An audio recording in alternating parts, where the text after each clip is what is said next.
If you want to start to feel happy, it starts with you wanting to feel happy. We like to sit and dwell. We like to sit in our own sadness. Make sure you're spending time every single day, whether it's 15, 20 minutes, whether it's an hour, 2 hours. Take time to allow your mind separation from the stresses of your day.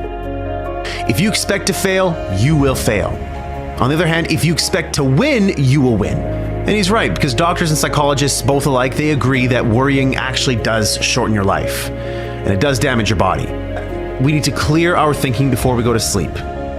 We're talking about a book that Norman Vincent Peale wrote, The Power of Positive Thinking.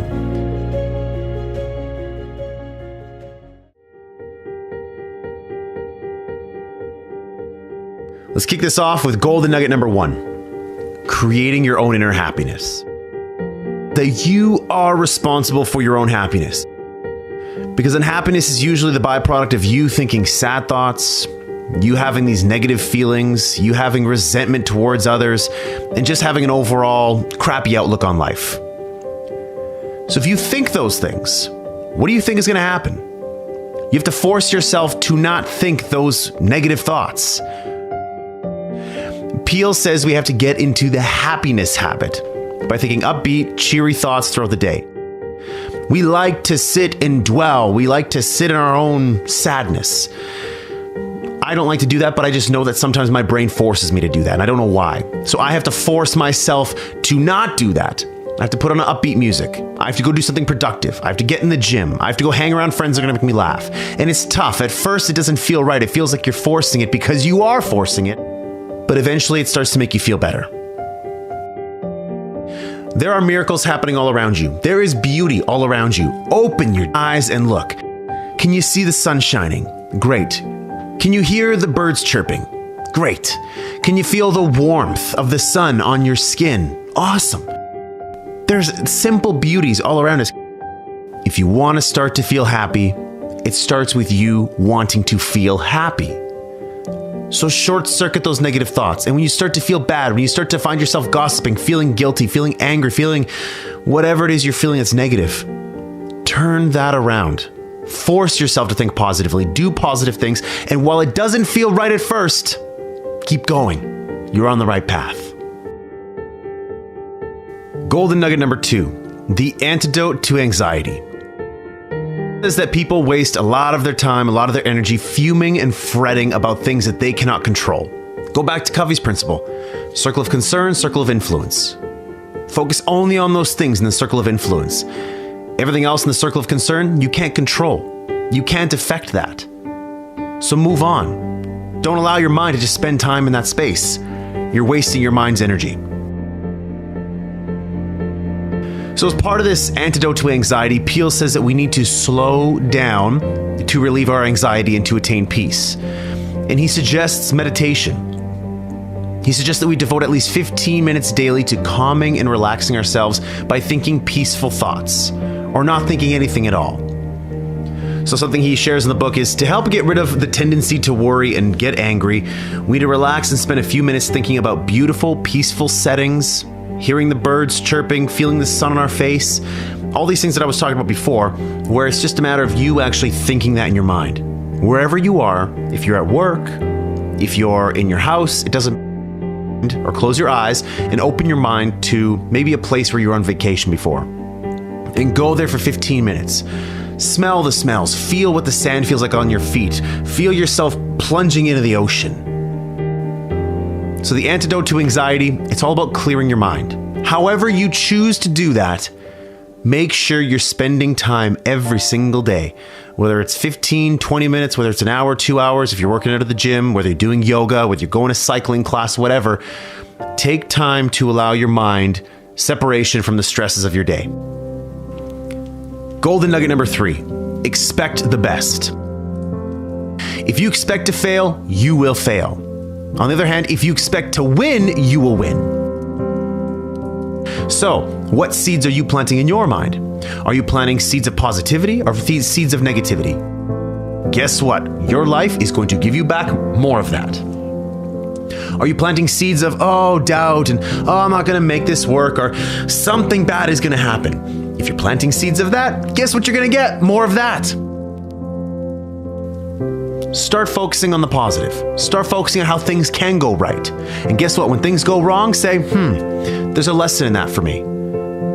Because life doesn't happen to me, it happens for me. So everything that's happening is there to teach me a lesson. This isn't a setback, it's a set up. This thing that's really bad, it happened for a reason. I'm going to learn from it and I'm going to get better. Golden nugget number 4, worry not. And he's right, because doctors and psychologists, both alike, they agree that worrying actually does shorten your life, and it does damage your body. We need to clear our thinking before we go to sleep, and we need to imagine our worries flowing out of our body like water out of a glass. So don't think that my path is the right path. No. This path is good for me.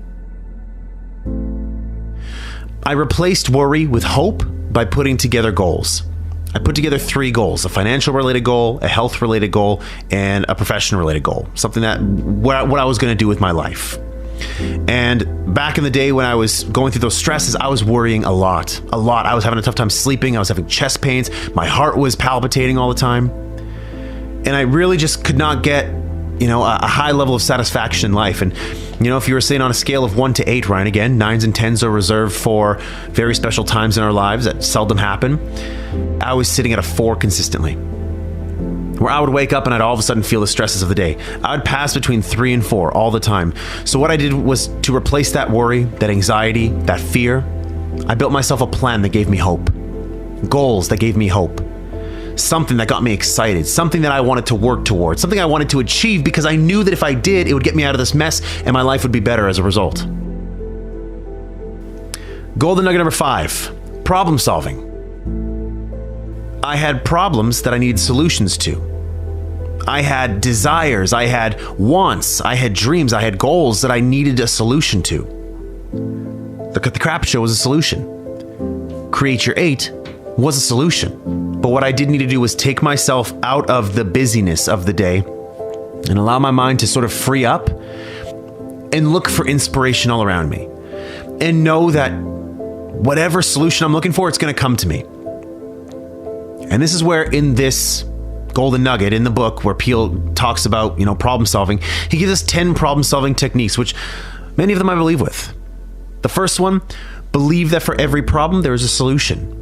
So yes, believe that your problem can be solved. Yes, it's hard. Yes, it's difficult. Yes, you don't have a solution right now, but there is a solution. And oftentimes there's more than one. 2, try to maintain your serenity as you address a problem. So don't feel anxious.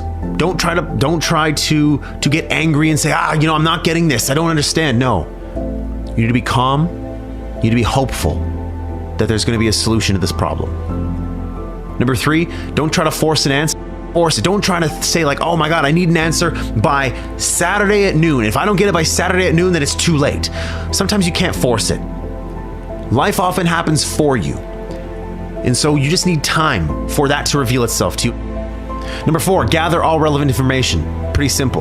Do as much research as possible. Number 5, write down all facts about the situation. Again, get understanding for the problem, what's going on. You need to get clarity on the problem so you can get clear on what solutions you need to solve it.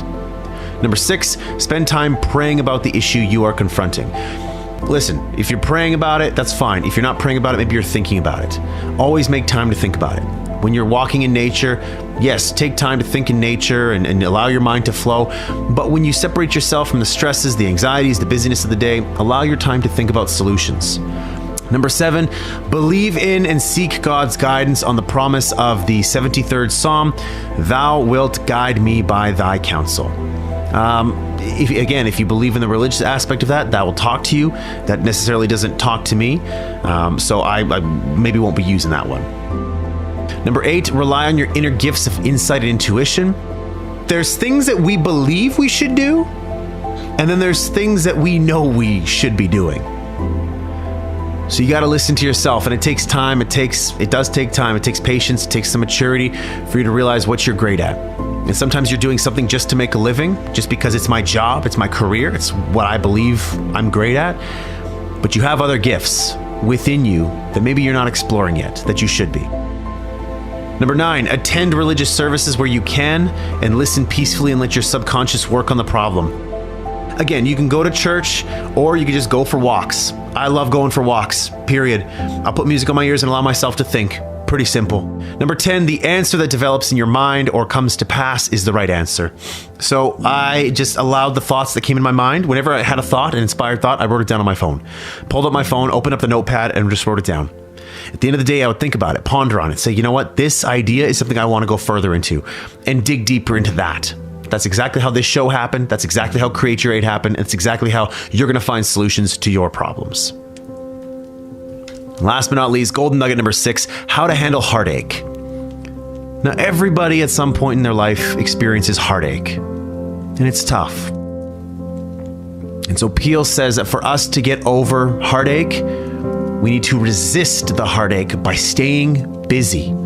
So if you're getting a divorce from your husband or your wife, if you just broke up with your girlfriend or your boyfriend, if you just lost a loved one, if a loved one passed away, a friend, a family member, doesn't matter who it is. He says that in order for you to get through it, you need to stay busy. You need to return to your normal activities as soon as possible after a loss or a defeat. And you need to resist the temptation to brood and feel sorry for yourself.